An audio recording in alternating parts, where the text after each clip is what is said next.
Hello my dear students, कैसे हैं आप सब। आई होप सब अच्छा कर रहे होंगे। तो बच्चों चलिए आज हम फिजिक्स का कंसेप्ट पढ़ते हैं।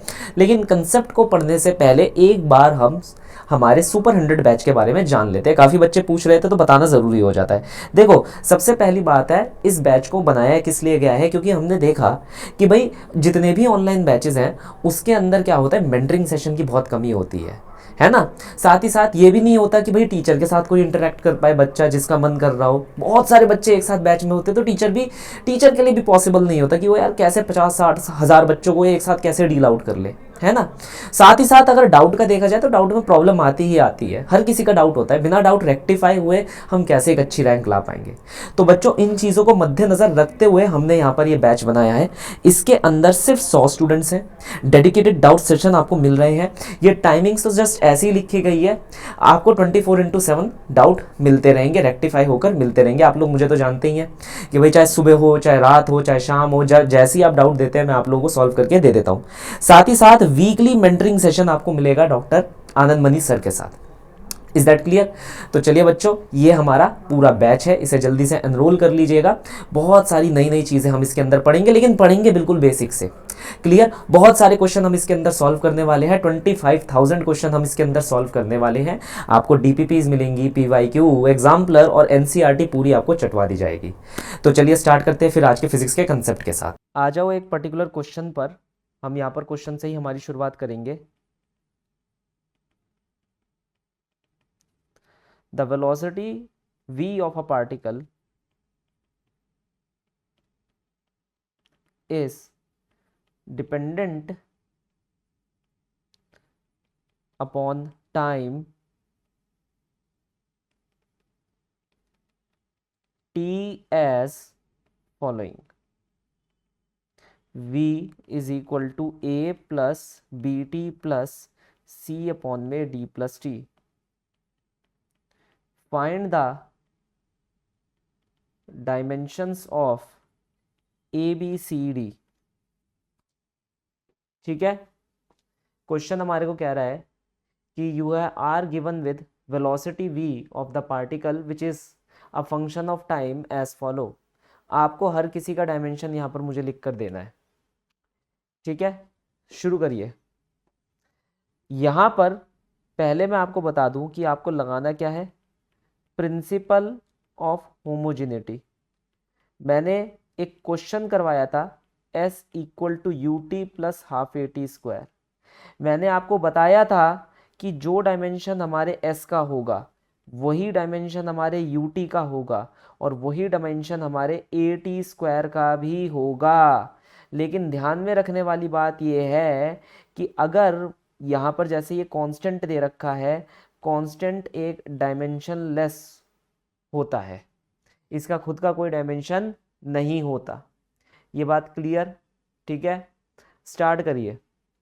हाँ, श्रेया ने पहले ही आंसर दे दिया। लेट अस वेरीफाई कि श्रेया का क्या आंसर सही है या नहीं। देखो, अब हमारे पास अगर दे रखा है v equal to a plus b t plus c upon में डी प्लस टी, तो यहाँ पर ध्यान से समझना पहली चीज़, जो a है उसका डायमेंशन वेलोसिटी के बराबर होगा। तो a का डायमेंशन क्या हो गया, एल टी माइनस वन हो गया। जो बी टी है हमारे पास उसका डायमेंशन भी v के बराबर होगा, है ना। तो हम लिखेंगे बी टी का डायमेंशन किसके बराबर है, एल टी माइनस वन के बराबर है। अब हम यहाँ लिखेंगे b का डायमेंशन और ये क्या है, time t, that will be equal to L T minus one. तो b का डायमेंशन कितना आ जाएगा, L T minus one upon में T, L T minus two. ठीक है, हर एक टर्म का dimension L T minus one ही होने वाला है। इसका भी डायमेंशन इसके बराबर, इसका भी डायमेंशन इसके बराबर। अब बचा हमारे पास सी प्लस सी अपॉन में डी प्लस टी। ध्यान रखना वह नंबर ऐड और सब्सट्रैक्ट हो सकते हैं जिनका डायमेंशन सेम हो। तो यहाँ पर जो हमारा डी है उसका डायमेंशन भी सेम टी के बराबर होगा। तो हम यहाँ पर क्या लिखेंगे कि डी का डायमेंशन टाइम टी के बराबर है। अब हमारे पास क्या बचा, c अपॉन में d प्लस टी। तो हमारे पास जो टर्म बची वो बची c अपॉन में d प्लस टी। इसका dimension L T minus one के बराबर होना चाहिए। हमें पता है जो डिनोमिनेटर है डी प्लस टी उसका डायमेंशन टी के बराबर है, तो हम टी के बराबर लिखकर छोड़ देंगे, तो सी का डायमेंशन एल की पावर वन निकल कर आ जाएगा। The frequency F of a stretched wire depends upon the tension which is nothing but force, ये ध्यान रखना, ठीक है। तो जो फ्रीक्वेंसी है एफ किसकी, स्ट्रेच्ड वायर की, वो किस पर डिपेंड करती है, वो टेंशन पर डिपेंड करती है, जो कि कुछ नहीं है, टिपिकली फोर्स है। लेंथ पर डिपेंड करती है, length of the string, and किस पर डिपेंड करती है, मास पर यूनिट लेंथ, मास पर unit length of the wire पर। हमने इसे म्यू लिख दिया। Derive the formula of frequency, frequency given है, वो तीन चीज़ों का फंक्शन है, किसका, टेंशन का, है ना, लेंथ का, और मेरे मास पर unit length of the wire का। तो यहाँ मैंने पावर चढ़ा दिया, पावर इसलिए चढ़ाया क्योंकि ये लीनियर फंक्शन तो होगा नहीं कि भैया ऐसी टी एल म्यू रख दिया आंसर आ गया, या टी एल अपॉन में म्यू रख दिया, कुछ ना कुछ तो इनकी पावर होंगी, इंडिविजुअल पावर्स होंगी, है ना। अब मुझे यहाँ पर क्या करना है, करना तो वही है, होमोजेनिटी प्रिंसिपल यूज, इस केस में भी होमोजेनिटी यूज करनी है। होमोजेनिटी क्या कहती है कि भाई जो तुम्हारे राइट हैंड साइड पे है और जो तुम्हारे लेफ्ट हैंड साइड पे, इन दोनों के डायमेंशन सेम होने चाहिए। अच्छा, फ्रीक्वेंसी का डायमेंशन क्या हो जाता है, टी इनवर्स। अब यहाँ टेंशन दे रखी है, टेंशन का मतलब क्या हो जाता है, force M L T minus one, यही है डायमेंशन, यही है फोर्स का dimension, M L T minus one यही है या M L T minus two है, जल्दी बताओ क्या है, M L T minus one या M L T minus two, M L T minus two, ठीक है। तो ये M L T minus two हो गया, लेंथ का डायमेंशन एल के बराबर आ गया, and mu which is mass पर unit length m l minus one, ये तीनों के डायमेंशन हमारे पास आ गए, टेंशन, लेंथ एंड म्यू का डायमेंशन।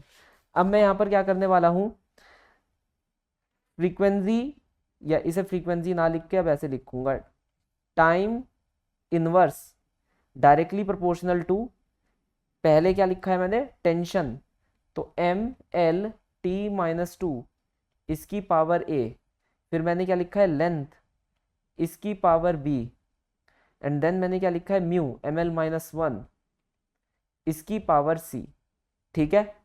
यहां तक ये बात क्लियर सबको। अब ध्यान रखना, जितने भी एम वाले हैं, जितने भी एम वाले हैं, उन सबको एक साथ ले आओ। यहां पर एक और चीज ध्यान रखनी है, जो पावर है ये सबके ऊपर मल्टीप्लाई होगी, ऐसा नहीं है कि ये ब्रैकेट के ऊपर है, नहीं, ये सबके पास जाएगी। जैसे अगर मैं लिखूं m की पावर a, l की पावर a, t की पावर माइनस टू ए, इसकी वैल्यू क्या हो जाएगी, l की पावर b हो जाएगी, और इसकी पावर क्या हो जाएगी, m की पावर c, l की पावर माइनस c। अब ध्यान रखना, m वाले तुम एक साथ ले लो, जैसे m की power a plus c, l की power a plus b minus c, और t की पावर हमारे पास डायरेक्टली माइनस टू ए आ जाएगी, which is directly proportional to t की पावर माइनस वन। क्या ये बात क्लियर है। अब हमारे को क्या करना है, सब कुछ यहां पर कंपेयर करते हुए चलना है।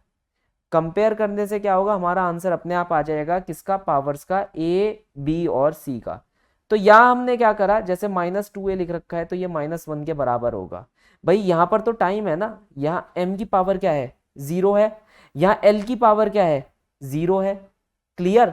तो यहां पर मैंने क्या लिखा, minus two a that will be equal to minus one, तो a की वैल्यू कितनी आ गई, वन अपॉन टू, a की वैल्यू वन अपॉन टू आई, किस किस की a की वैल्यू वन अपॉन टू आई, चलो देखते हैं एक बार, चेक करते हैं, कोई है यहाँ पर, कुछ ना कुछ दे तो रखा है लेकिन कुछ वैल्यू नहीं लिख रखी, चलो जो भी है, यहाँ a की वैल्यू वन अपॉन टू आ गई मेरे पास, ये बात करेक्ट है।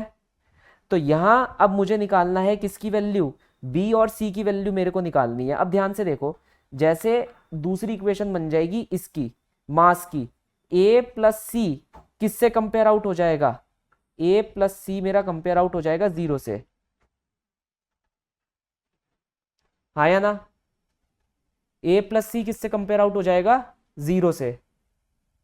और ए प्लस बी माइनस सी किससे कंपेयर आउट हो जाएगा? 0 से। भाई मुझे लग रहा है इतनी भीषण गर्मी में बारिश बारिश शुरू हो गई है, दरवाजे ना भी ऐसे खड़खड़ खड़खड़ कर रहे थे, मैंने तो 2 मिनट के लिए जान निकल गई, मैंने कहा भूत वूत तो नहीं आ गया है? और तुम कहोगे यार ये सर कैसे हो आप, भूत वूत में विश्वास करते हो, फिजिक्स करवा रहे हो और फिर कह रहे हो भूत भी होते हैं। भाई भरोसा नहीं है अनसर्टेनिटी इस चीज़ों का। खैर बारिश ही थी, अच्छा हुआ आवाज़ आ गई। हाँ, अब देखो बच्चों को पता है क्या प्रॉब्लम आती है इसमें, कि सर तीन तीन इक्वेशन दे दी जाती है, हम निकाल नहीं पाते। कोई बात नहीं, हम ये भी सीखेंगे कि तीन इक्वेशन तीन वेरिएबल हमें सॉल्व कैसे करने हैं।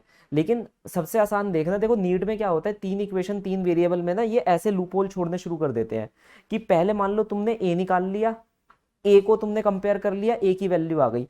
अब जब बाकी की तुम दो इक्वेशनों को पता है कंपेयर आउट करोगे तो उसमें आराम से कोई भी एक वैल्यू फिट हो जाएगी। अब जैसे सी की वैल्यू निकालनी है तो ए की वैल्यू को मैं फिट कर सकता हूं।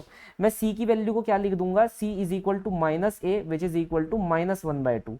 तो यहां से सी की वैल्यू मेरे पास फिट बैठ जाएगी। अब मुझे बी की वैल्यू निकालनी है। अब ए की वैल्यू 1/2 है मेरे पास, बी की वैल्यू निकालनी है और सी की वैल्यू -1/2 है मेरे पास, तो बी की वैल्यू मेरे पास -1 के बराबर आ जाएगी। है कि नहीं मजेदार बात? तो यहां पर एक चीज जो मेरी तरफ से तुम लोगों के लिए रहेगा कि डरना मत, तुम कभी डर जाओ कि यार ये क्या तीन इक्वेशन तीन वेरिएबल, ऐसा कुछ नहीं होता। तीन इक्वेशन तीन वेरिएबल, एक वेरिएबल हमेशा नोन होता है तो दो इक्वेशन दो वेरिएबल बन जाते हैं। तो यहां हमारे पास आंसर निकल कर आ गया। अब आपको क्या करना है, इस आंसर को यहां लगा देना है। जैसे टी की वैल्यू कितनी निकल कर आ रही थी हमारे पास, ए की वैल्यू 1/2, तो मैंने ए की वैल्यू को लिख दिया 1/2। अब हमारे पास क्या बच गया, लेंथ, लेंथ की पावर बी विच इज -1, तो हमने यहां लिख दी -1। और फिर हमारे पास क्या आ गया, म्यू, म्यू की पावर सी, पावर कितनी आ रही थी 1/2, तो हमने 1/2 लिख दिया। है कि नहीं, 1/2 आ रही थी, -1/2 -1/2 -1/2। तो अब ये इक्वेशन क्या बन गई, 1/L टी अपॉन में म्यू, है ना? ये ओवरऑल आंसर देखने को मिलेगा। अब हमारे पास क्या है, ये 2021 का एक बड़ा नायाब सा क्वेश्चन है। हमसे बोला गया if force F, acceleration A and time T are chosen as the fundamental physical quantities, then find the dimension of energy। और मजेदार बात यह है कि उसने यहां हमारे को ऑप्शन दे दिए FAT फैट, मतलब ठीक है, FAT इनवर्स, सी ऑप्शन हमारे को दे दिया FAT की पावर -2, एंड डी ऑप्शन हमारे को दे दिया FAT की पावर 2। को ट्रिक बता देता हूं कि आप किस ट्रिक से इस सवाल को सॉल्व कर सकते हो, क्योंकि अगर आप अभी भी ये सोच रहे हो कि यहां पर मैं इसे पुराने वाले तरीके से करवाने वाला हूं, तो सॉरी सर, मैं इसे पुराने वाले तरीके से नहीं करवाऊंगा। और अगर तुम भी पुराने वाले तरीके से करते हो तो उससे करना छोड़ दो, क्योंकि तुम्हारा पुराने वाला तरीका कहेगा कि भाई मैं एनर्जी को as a function of f, as a function of acceleration and as a function of ये लिखूं। क्या यही तुम्हारा पुराने वाला तरीका है जिससे तुम सॉल्व करने की कोशिश कर रहे हो? तो प्लीज इससे मत करना, इससे बिल्कुल सॉल्व मत करना। ट्रिक ये है कि आप क्या करो, हिट एंड ट्राई यूज करो। जैसे कि फॉर एग्जांपल ये तीन चार ऑप्शंस मेरे पास है, हर एक ऑप्शन का डायमेंशन मैं खुद लगा लगा कर देखूंगा। अगर उसका डायमेंशन एनर्जी के डायमेंशन के बराबर आ गया तो मेरा आंसर सही है। जैसे मैं नीचे से शुरू करूंगा, FAT से फोर्स का डायमेंशन हो जाता है MLT-2, एक्सेलरेशन का डायमेंशन हो जाता है LT-2, और टाइम यहां पर डायमेंशन हो जाएगा T²। तो मुझे पता है टी स्क्वायर और टी की पावर -2 आपस में क्या हो जाएंगे, कैंसिल आउट हो जाएंगे। मेरे पास क्या बच रहा है यहाँ पर, एम एल टी -2 और एल। अगर मैं इन दोनों को मल्टीप्लाई कर देता हूँ तो आंसर आ जाएगा एम एल स्क्वायर टी -2। तो ये किसका डायमेंशन हो गया, एनर्जी का, जिस वजह से मैं कह सकता हूँ ऑप्शन नंबर डी हमारा क्या हो जाएगा, करेक्ट सोल्यूशन हो जाएगा।